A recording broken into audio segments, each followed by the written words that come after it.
Hello, everyone. Welcome to the third installment of Age of Innocence. I hope everyone is staying well, and I hope you have enjoyed the last two editions. I have, as usual, my critic du jours. It's critics du jour. I have a ton of stuff today. It's like a treasure hunt when you read that book. Um, all of her references are so interesting in establishing the climate, not the weather, but the atmosphere of this elite group. Let me give you a little bit of introductory material. I have um, several editions, and some of the introductions are quite interesting. There's one by a writer named Hermione Lee. It's about an exhaustive biography. In some places in this shortened version of it, the author says that perhaps there's too much detail, but you can't. There's nothing to leave out because it's so rich. Um, this is about the friendship between Wharton and Henry James.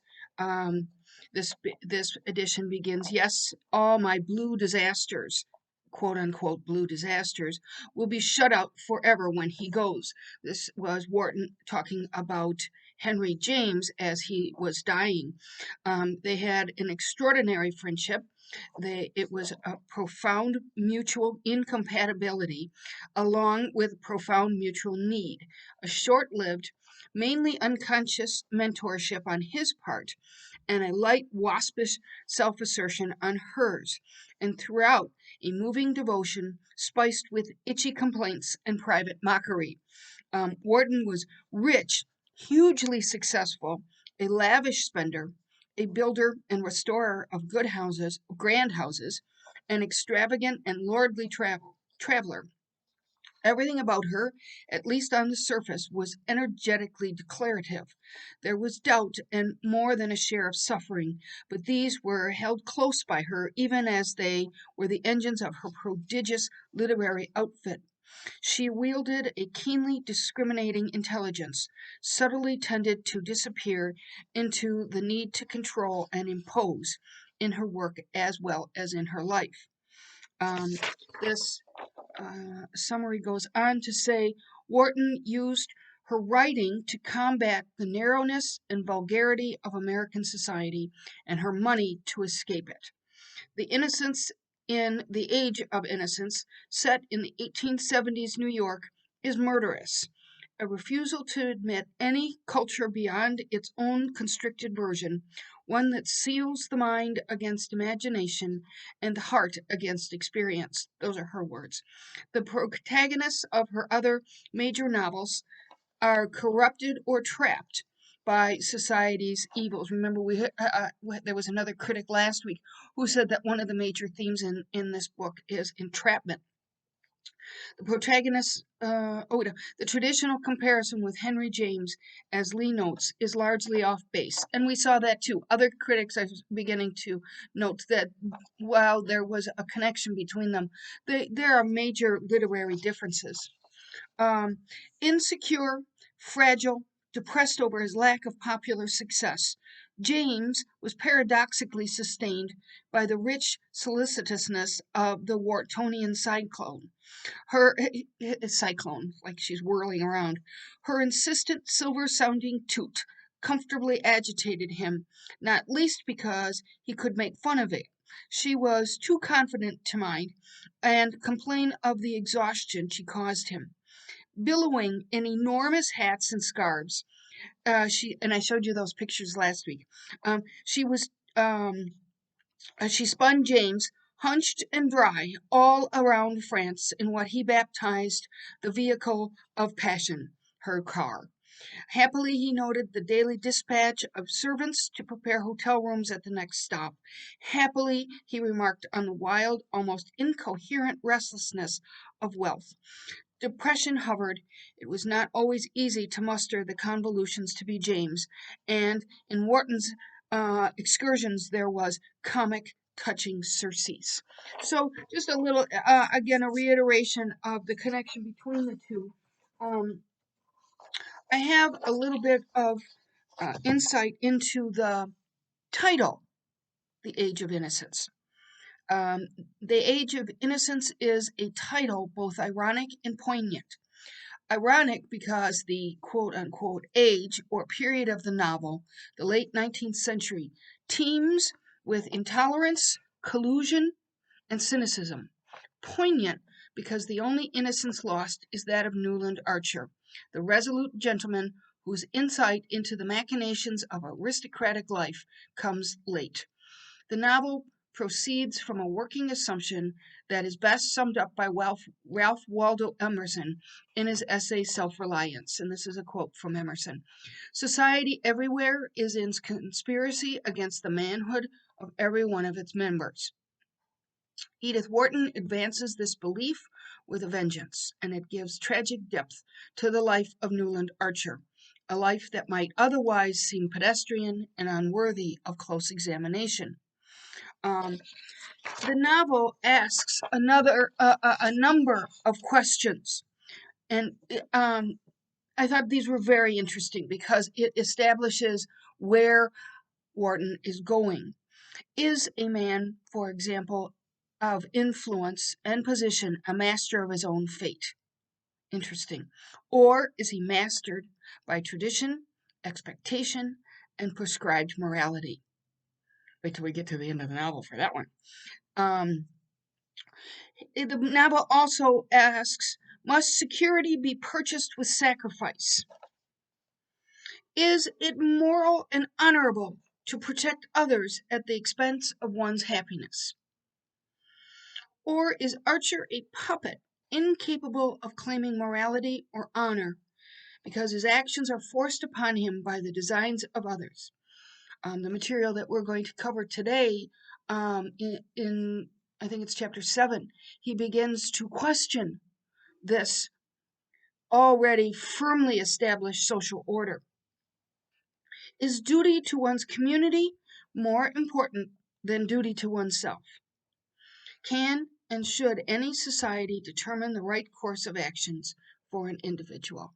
So last week, or maybe even the first week, I think, I said there were some opposing forces, and this establishes the opposing force of the individual versus one's society. And this is a very narrow, very closed society.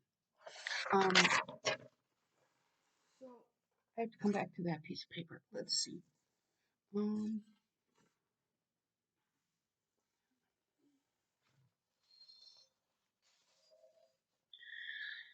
The novel, as we know, opens in the theater.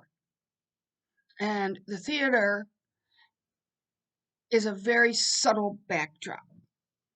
And sometimes Wharton doesn't even explain some of the subtleties, but she implies them. This is a note on the theater as the background. It is socially important. It's an opera house, and the opera house appears to be a kind of marriage platform. You'll notice that the placement of people in their boxes is clearly established so that the young unmarried women sit towards the back and the married women sit towards the front like gatekeepers. This is just a little bit about this opera house as background. A city needs a proper opera house, if it aspires to be an international destination. In her Pulitzer Prize winning novel, The Age of Innocence, Edith Wharton begins with a night at the opera. This is New York society at the onset of the Gilded Age, with the old families trying desperately to resist the tidal wave of robber barons. Wharton sets her opening scene in the small academy of music where the city's best families went for their dose of high culture. As a matter of fact, the performance she writes about was actually the opening night of the original Metropolitan Opera House built later that century, after nouveau riche matron Alva Vanderbilt had been refused a box at the Academy of Music. I thought that was immensely interesting about the Met. Her revenge was to lead her fellow millionaires in the construction of their own opera house, the Met, in 1883. Wharton's description of the evening begins her exquisite vivisection of New York society. The program featured Gounod's Faust, and the lead soprano was Christine Nilsson. Writes Wharton, Madame Nilsson sang, of course, Mamma, not He Loves Me, since an unalterable, unquestioned law of the musical world required that the German text of French operas sung by Swedish artists should be translated into Italian for the clearer understanding of English-speaking audiences. Talk about something that is circular. And this comes from the novel, as we know. Her pen is as apt today as then. All the loopy rituals of opera remain. So do its problems. The building of an opera house seems destined to first bring out the worst in a society before it brings out the best. High and low culture fight over the value of the project. If this is resolved in favor of erecting an opera house as night follows day, so will the next set of ugly scenes follow when the newly constructed house is declared inadequate. Thus, the famous Sydney Opera House was found wanting in acoustics, just as New York's original Met was found lacking in backstage facilities. The Paris Opera House took 13 years to build before it opened in 1875 and has not been surpassed in backstabbing machinations. For the sake of the passerby, who hasn't been warned, said Debussy, of the magnificent Paris structure with a stage that takes 450 artists together with a natural lake beneath, let me say that it looks like a railroad station. But once you're inside, you'll be more likely to mistake it for a Turkish bath. Wharton opens her book in this fractious world because an opera house is the pulmonary pump of any great city. Whether Chicago, Milan, London, or Vienna, it is the opera house that makes that destination truly international. Of course, building a house won't alone guarantee a location gets into the major leagues, but a city can't get a shot without one. This is as mysterious to me as it is to a large number of baseball fans. So I thought that was a funny acknowledgement of baseball arenas. I forgot what they were called, like the new one downtown that was built for the Bucks. So that's a little bit of background about theater and why it was such an important figure in the beginning of the novel. If we turn to the novel, did I forget anything? I don't think I forgot anything. No. Let's look at the novel. Is today the second installment or the third? I don't know. Jane will tell me. Maybe it's only the second. Yeah, because we didn't even get to the novel. So let's open on page 2, 3, and we see the opera house. And it begins with Christine Nilsson, as the last author just talked about. What this does is this chapter establishes the setting, I mean. There are many, many nonverbal signals in behavior that someone knowledgeable, someone in this society would recognize. You even have to notice the gestures, the clothing. You also, I'm sure, are enjoying Wharton's ironic tone. Sometimes it's outright funny. We see here Wharton establishing the important difference between appearance and reality. So, if we start looking at this line by line, conservatives cherished it for being small and inconvenient. This is the Academy of Music, and thus keeping out the new people, whom New York was beginning to dread and yet be drawn to, and the sentimental clung to it for its historic associations, and the musical for its excellent acoustics, always so problematic a quality in halls built for the hearing of music. Um, and that's what this author just said to us, that sometimes the opera houses just didn't work very well. So if we look in the next paragraph, this is her first appearance. Of course, this is a ritualistic event. It happens every year. We're going to see later that following this event, there will be a ball given by the Bufords. We'll talk about them in a minute. It was an exceptionally bright audience. It is January, so it's slippery and snowy streets and private broughams in the spacious family landau, or in the humbler but more convenient brown coupe or coupe.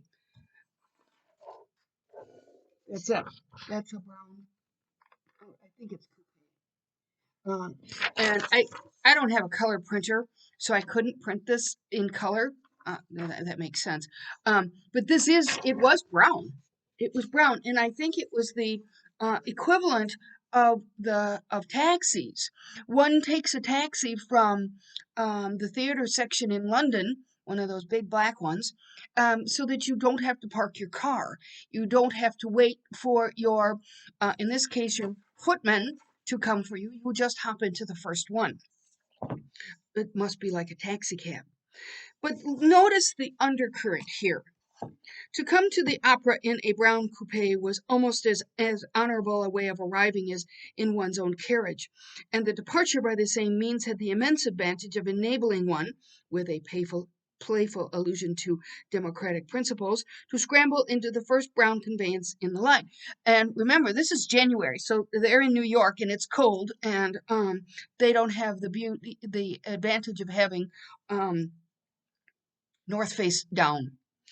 To scramble into the first conveyance in line instead of waiting till the cold and gin congested nose of one's own coachman gleamed under the portico of the academy, as if to acknowledge that all the portmen drink while on the job. So next page. Newland Archer, of course, following protocol, is late. He's a gentleman. He must arrive late. I think part of the undercurrent to this is that he is then seen. Next, in the top of the paragraph, or top of the page, Mrs. Archer aloud. But in the first place, New York was a metropolis, and perfectly aware that in metropolises it was not the thing to arrive early at the opera. Now, if you go to the Performing Arts Center downtown, the minders at the door don't even let you in if it's midway through, because then it lets the light in. And what was or was not the thing played a part as important in Newland Archer's New York as the inscrutable totem terrors that had ruled the destinies of his forefathers thousands of years ago. A reference to cavemen. So this is as important now as it was to cavemen, as if cavemen went to the opera, but that was not her point. The point is that at the time, cavemen had their rituals, and now these people have theirs. I have a note to myself, see middle paragraph intro.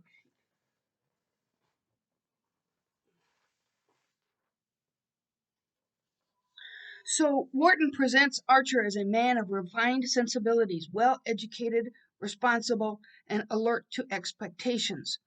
He works in an old law firm just enough to achieve an air of respectability and importance. He attends opera, keeps up with the galleries in Europe, and thinks few things seemed more awful than an offense against taste. That comes later. At the same time, Archer is a harsh judge of his fellow man. He attributes to Ned Winsett the sterile bitterness of the still young man who has tried and given up. Archer also criticizes himself, but he is not altogether thorough and turns a blind eye to his central flaw, failing to recognize his own immaturity and his own naivete about the ways of his world. We see him begin to recognize this in when he thinks to himself in his room. I think it's chapter 7. Um, so it's his own immaturity and his own naivete about the ways of his world. He fails to see himself as a dilettante, making claims to the intellectual and moral superiority. But it is this characteristic that makes Archer a true innocent. Hence, again, the reference to his loss of innocence. In many ways, he pictures himself standing apart from his milieu, believing that he is somehow a free agent, less susceptible to the claims of the social world. And of course, when we get to the end of the story, we will see whether or not he succumbs as all those questions um, asked. Um, Archer possesses one other characteristic that contributes largely to his innocence. That is imagination. This is not to say that Archer's contemporaries lacked this particular facility, but rather that his own turns of fancy tend toward the untried and the unorthodox. He is and exists as if he is a sympathetic everyman. Archer is something of a dreamer, a romantic, and it is his story of lost love that makes him, if not a hero, then the everyman. Archer's imagination allows him to see beyond his perfect match with May Welland. Isn't she a curiosity? His prestigious but inconsequential law practice and the formidable social strictures directed against the Countess Olenska. Somehow the plots and intrigue of high society, of drawing room and library, of wife and friends escape him. And when Archer finally understands his life as being subject to powers outside of his control, it is too late. It almost sounds a little bit like Steinbeck, doesn't it? Um, is there a social conspiracy against Newland Archer? Is he manipulated to do what his community wants without regard to his desires or happiness? Or is his naivete and romantic preoccupations that entrap him? And we're going to see this throughout, especially this early part of the book, where he's got these visions of what his life with May Welland will be like out in the garden reading books, and he's going to help her um, gain information because she's just an open vessel right now. So back to the text. So, second paragraph. Um, let's see. The second reason for his delay was a personal one. He had dawdled over his cigar because he was at heart a dilettante. He doesn't see that. And thinking over a pleasure to come often gave him a subtler satisfaction than its realization. I thought that was a really interesting sentence. I don't know if you all remember getting ready to go to prom. Perhaps this was a while ago for all of us. However, getting ready to go to prom, the build up, the buying of the dress, the foo-foo up of the hair. Of course, I couldn't foo-foo mine, but everybody else did. You put your little things in, you get some earrings. The build up was way more fun than the actual event. My kids reported this too. They would get to prom and it wasn't even all that fun. But anyway, this was especially the case when the pleasure was a delicate one, as his pleasures mostly were. And on this occasion, the moment he looked forward to was so rare and exquisite in quality that, well, if he had timed his arrival in accordance with the prima donna stage manager, he could not have entered the academy at a more significant moment than just when she was singing "He Loves Me." Remember this the circular way of making this, putting this into Italian. So he cultivates an interest in something without any real interest in it. So he goes to the opera as is expected of him, as is expected of everyone, but he's not all that interested in it. And you'll notice in this chapter, as all these people are attending the opera, they wait until the singing stops and then they have a conversation. Remember the minders at the PAC? They don't even let you talk. If we look over on the on page 5, this there's a reference to the Faust Capul. Capul's the actor. Faust is the character, and this suggests something at the end of the incomplete paragraph at the top of 5. He was vainly trying, the Faust character, in tight purple velvet doublet and plumed cap, to look as pure and true as his artless victim. So this is a story about Faust seducing a young virginous maiden. And he's trying to pretend that he is as virtuous as she is, but the suggestion is by the narrator that he had other experiences before that. So he's trying to look artless. Of course, we know that May is also artless. Newland Archer, leaning against the wall at the back of the club box, turned his eyes from the stage and scanned the opposite side of the house. I underline that in my text because they're all doing that.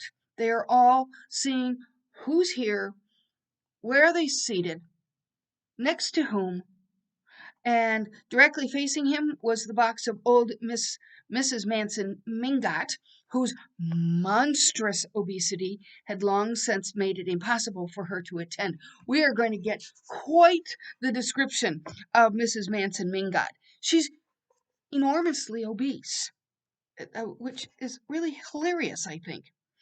Um, Mid-paragraph, as Madame Nilsson's mamma thrilled out above the silent house, the boxes always stopped talking during the daisy song.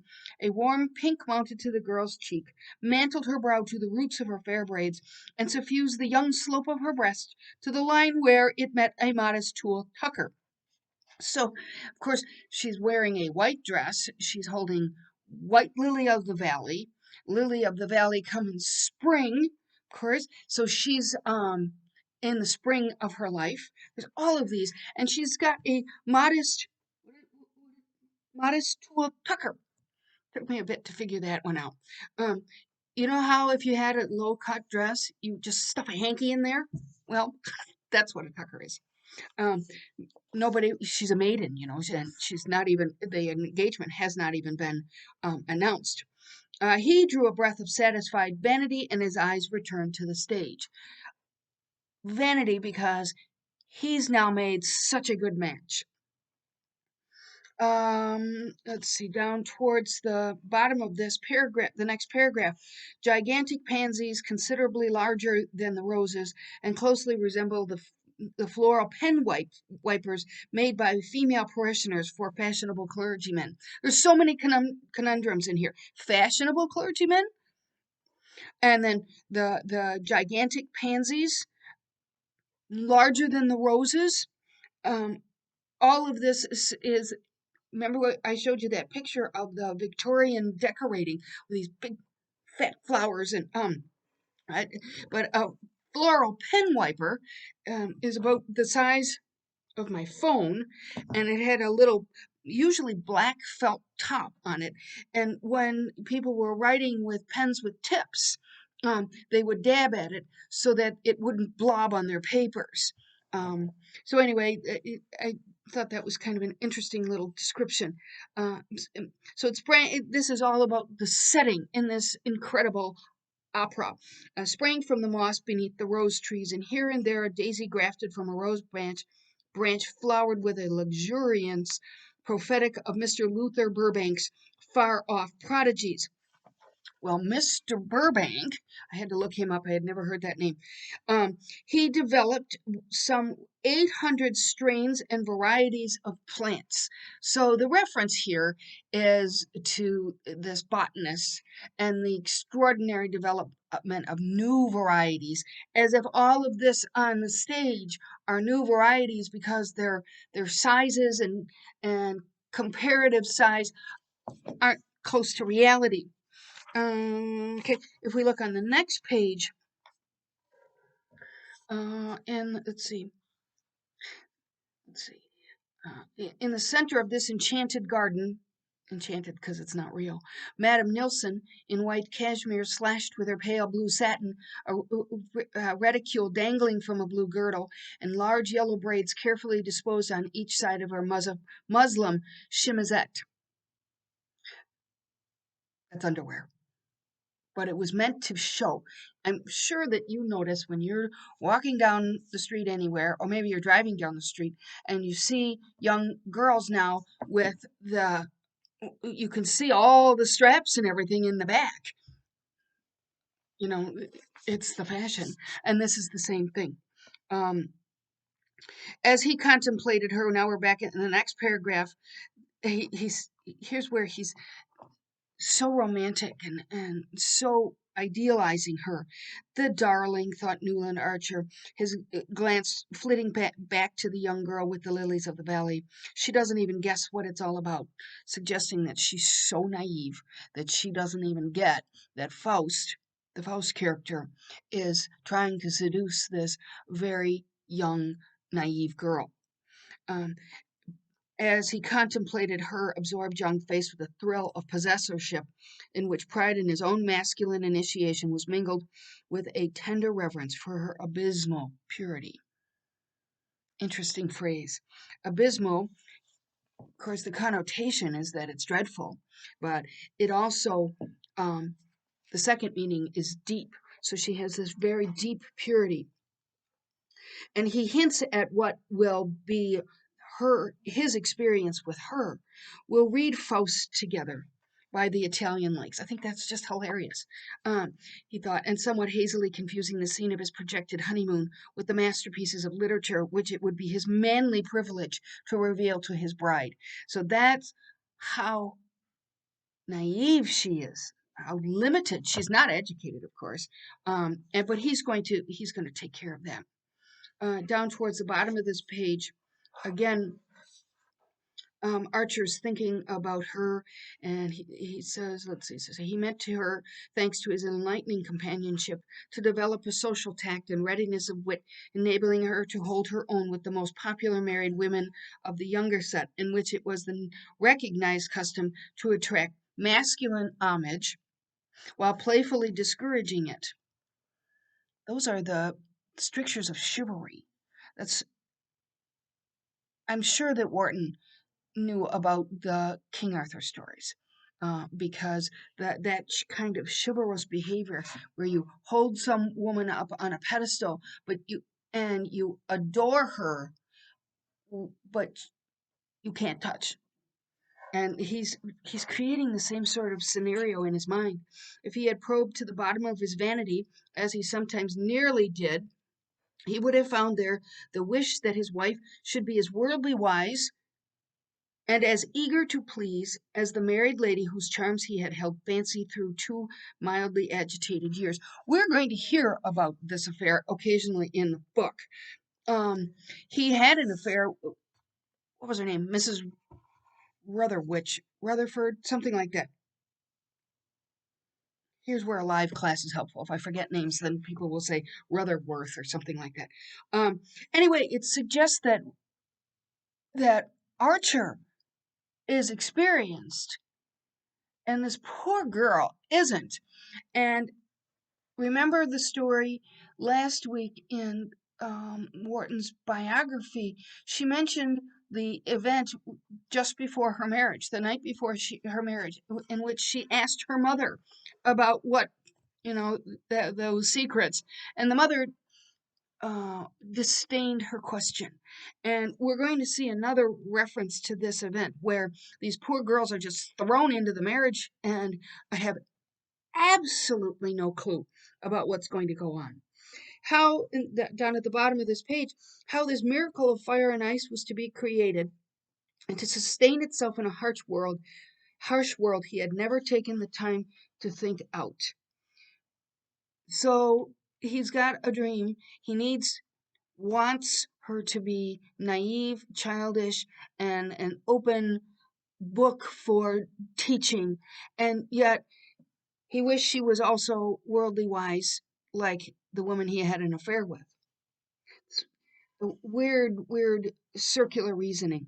But he was content to hold his view, I'm at the top of page 7, without analyzing it, since he knew it was that of all the carefully brushed, white waistcoated, button flowered gentlemen who each other in the club box, exchanged succeeded each other in the club box, exchanged friendly greetings with him, and turned their opera glasses critically on the circle of ladies who were the product of the system.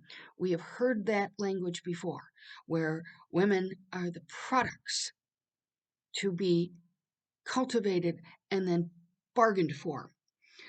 They It also suggests in this paragraph that they all conform. They have a shared culture.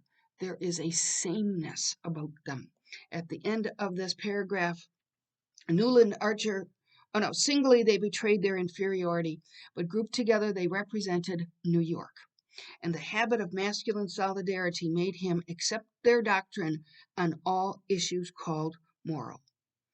He instinctively felt that this respect it would be troublesome and also rather bad form to strike out for himself. And we have a character, Larry Leffert, who is an expert on form. And sure enough, there he is, Lawrence Leffert. They're all gossips. The men are the ones that are the gossipy ones. He's the foremost authority on form. Notice also in the next paragraph the detail about clothing. One had only to look at him, from the slant of his bald forehead and the curve of his beautiful fair mustache to the long patent leather feet on the other side of his lean and elegant person, to feel that the knowledge of form must be congenital to anyone who knew how to wear such good clothes so carelessly. She's really good at describing things like this. His authority is never disputed. If we go on to the next page, at the end of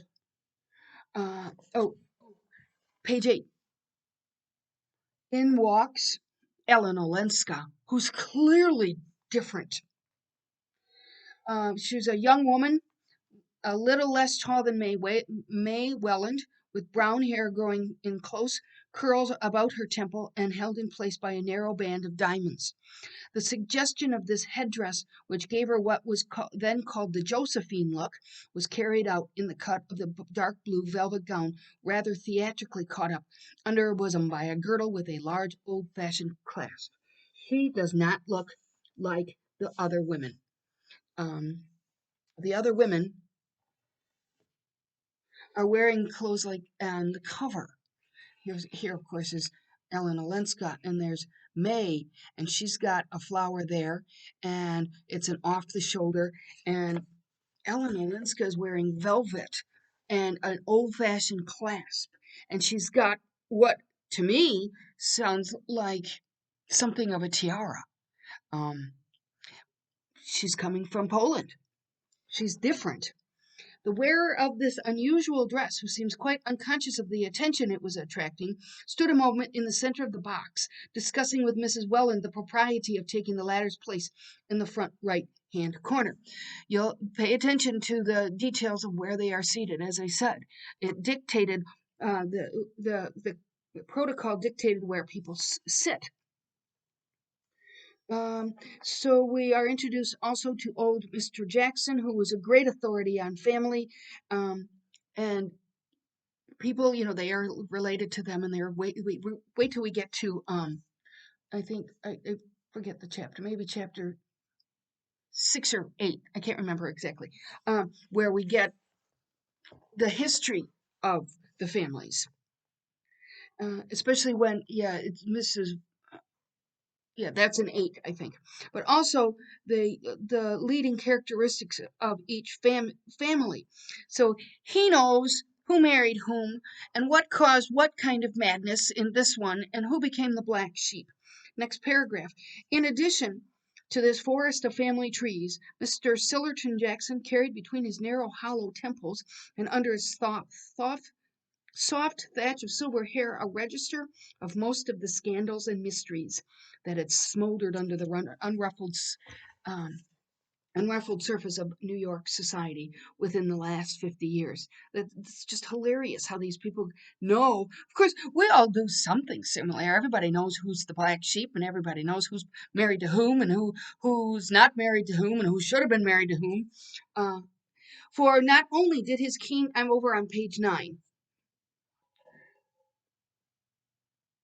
I think Jane told me that some people have trouble keeping up. So I'll try to pause as I find the new page. So page 9. I forgot about this. Um, for not only did his keen sense of honor forbid his repeating anything privately imparted, but he was fully aware that his reputation for discretion increased his opportunities for finding out what he wanted to know. And they don't have anything else to do. End of the last paragraph on this page. Um, so everybody is really all a Twitter about in walks Ellen Olenska. Well, she's got quite the history, and people aren't very willing to accept her. And they're waiting for, the group is waiting for the Mr. Sillerton Jackson and Larry Lefferts to make an assessment of the situation of Ellen over in that box. And the last line, I didn't think the Mingots would have tried it on. In other words, they have now suggested that they don't approve. It tells us that they are offering doubts about allowing Ellen to join in this closed society. She is a member of the family, but she has committed a variety of sins against the codes of conduct, one of which is that she left her Polish husband. And later on, we'll get more on that part. Next chapter, this defines an interesting insider outsider perspective. Who's accepted and who is not. Newland Archer, during this brief episode, had been thrown into a strange state of embarrassment. He's embarrassed because Ellen, who's apparently got some sort of social blemish, has been allowed to step into the Mingot box. And the problem with that is this woman, Ellen, is now potentially contaminating poor May Welland. At next end of the next paragraph, no, indeed, no one would have thought the Mingots would have tried it on. Next paragraph in the middle, Archer entirely approved of family solidarity, and one of the qualities he most admired in the Mingots was their resolute championship of a few black sheep that their blameless stock had produced. So I guess the Mingots don't ditch their people, even if they've dared at. And the author tells us again at the top of page 11, he did not think the Mingots would have tried it on. Next, in the middle of page 11, the Mingots' foreign daughters had become a legend. Old Mrs. Mingot, so they had been married off. And we've seen that before. The rich American daughters were married off to aristocrats in Europe, and they would come away with a title, and the husbands would get the cash. So Mrs. Mingot's daughters, they're a little bit outside of the norm. Let's see. But the cream-colored house, supposed to be modeled on the private hotels of the Parisian aristocracy, was there as a visible proof of her moral courage, because she built the house down the street instead of right next to the other identical brownstones. And she throned in it, I love that verb, among pre-revolutionary furniture and souvenirs of the Tuileries of Louis Napoleon, where she had shone in her middle age. As placidly as if there was nothing peculiar in living above 34th Street or in having French windows that open like doors instead of sashes. Perish the thought that anybody doesn't completely conform.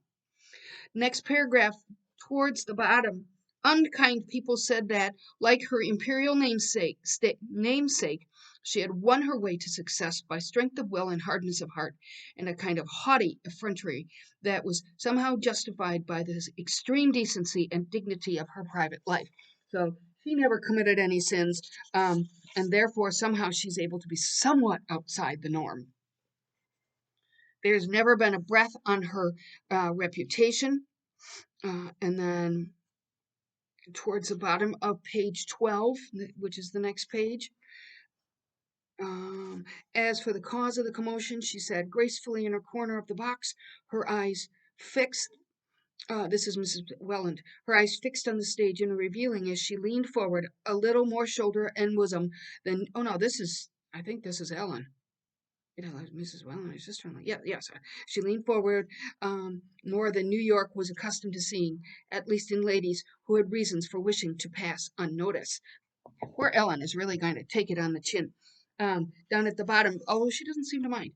Few things seemed to Newland Archer more awful than an offense against taste, than far off timidity, from whom form was the more visible representative and vice-gerent.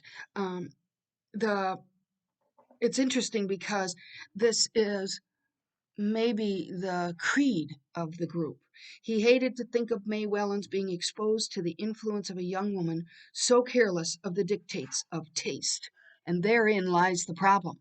Therein causes a whole other series of events because he doesn't want her contaminated. If you look down at the bottom, let's see, that's all right, but it's parading. Yeah, here they are. That's all right to reabsorb poor Ellen Olenska. But this parading her at the opera is another thing. It's because the opera is the social center of all of this. If you look over on the next page, page 14, as he entered the box, his eyes met Miss Welland's, and he saw that she had instantly understood his motive. He went darting over there as if to protect her pureness. And but they're one of the same group. The persons of their world lived in an atmosphere of faint implications and pale delicacies, and the fact that he and she understood each other without a word seemed to the young man to bring them nearer than any explanation would have done. So little looks, little double entendres, little suggestions are all understood to be part of the code. Next paragraph, we see the phrase "as was the custom" on being introduced to a lady. So the women didn't shake hands. I thought that was really interesting because now, of course, if you're a professional woman, you do. Page 15, second complete paragraph. Agreeable as their expression was, the young man was shocked that they should reflect so unseemly a picture of the august tribunal before which, at that very moment, her case was being tried. So we see her called poor Ellen Olenska a number of times. Nothing could be worse taste than this misplaced flippancy. So, but Ellen doesn't care. I think we're going to see later on. Yeah, we do when Ellen is introduced to society that the Europeans are much less rigid about these morals and codes and forms and stuff. Last sentence of this page. This all struck Newland Archer as an even more disrespectful way of describing New York society. So they're closing ranks. They are keeping her out. And remember that we'll see this in a few characters, that some of the characters are accepted even though they have violated codes. Don't forget that that Newland Archer has stepped out with a married woman. And Julius Beaufort is nouveau riche. Perish the thought. So next chapter, we see Julius Beaufort. He is accepted because his surface is impeccable. Whereas Ellen is part of this old society. She's part of the family, and she is kept out. There's a lack of tolerance for Ellen. First paragraph suggests a suggestion that this is a habitual event. Um, Mrs. Julius Beaufort, on the night of her annual ball, never failed to appear at the opera. Indeed, she always gave her ball on an opera night in order to emphasize her complete superiority to household cares. So everything is hired out, servants, chairs, everything. And she's also one of the only people around who has a ballroom, which is only used once a year. Its undoubted superiority was felt to compensate for whatever was regrettable in the Beaufort past. Mrs. Archer, who was fond of coining her social philosophy with axioms, had once said, "We all have our pet common people." So the Beauforts, didn't they? Yeah. He made his money in shoe polish, like many of the other ultra rich Americans. But what could be worse? It's your shoes. It's down at the other end of your head. It's shoes. They walk in dirt. Um, the last sentence of page 16. When one was related to the Mansons and Rushworths, oh, Mrs. Rushworth is the one that he had an affair with. One had a droit de cité, a freedom of the city. In this case, it's New York, as Mr. Sillerton Jackson, who frequented the Tuileries, called it, and in New York society. But did one not forfeit it in marrying Julius Beaufort? So the Beauforts have a lot of money. The question was, who was Beaufort? Um, and it goes on to explain a little bit about him. He came to America with letters of recommendation from Mrs. Manson Mingot's English son-in-law, the banker, and had speedily made himself an important position in the world of affairs. But his habits were dissipated, his tongue was bitter, his antecedents were mysterious. So no one really knows, and this is a very interesting contrast because we just saw the opera goers join ranks against Ellen Olenska. Towards the bottom of page 17, Mr. Beaufort's secret, people were agreed, was the way he carried things off. He superficially well carried. It was very well to whisper that he had been helped to leave England by the international banking house in which he had been employed. So apparently some sort of banking crime carried off that rumor as easily as the rest. So nothing appears to bother him, and people accept him. Mrs. Beaufort on page 18.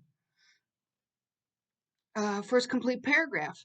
Mrs. Beaufort then had, as usual, appeared in her box just before the Jewel song, and when, again, as usual, she rose at the end of the third act, drew her opera cloak about her lovely shoulders, and disappeared, New York knew that meant that a half an hour later the ball would begin. Again, habitual. These things are every year. Everything is almost choreographed. Towards the bottom of page 18, Newland Archer, as became a young man of his position, strolled in somewhat late.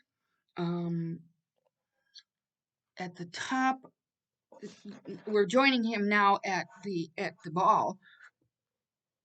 Let's see. Oh, there's a description of buhl and malachite ornamental objects, all to demonstrate wealth. The malachite, I think malachite is gold overlay.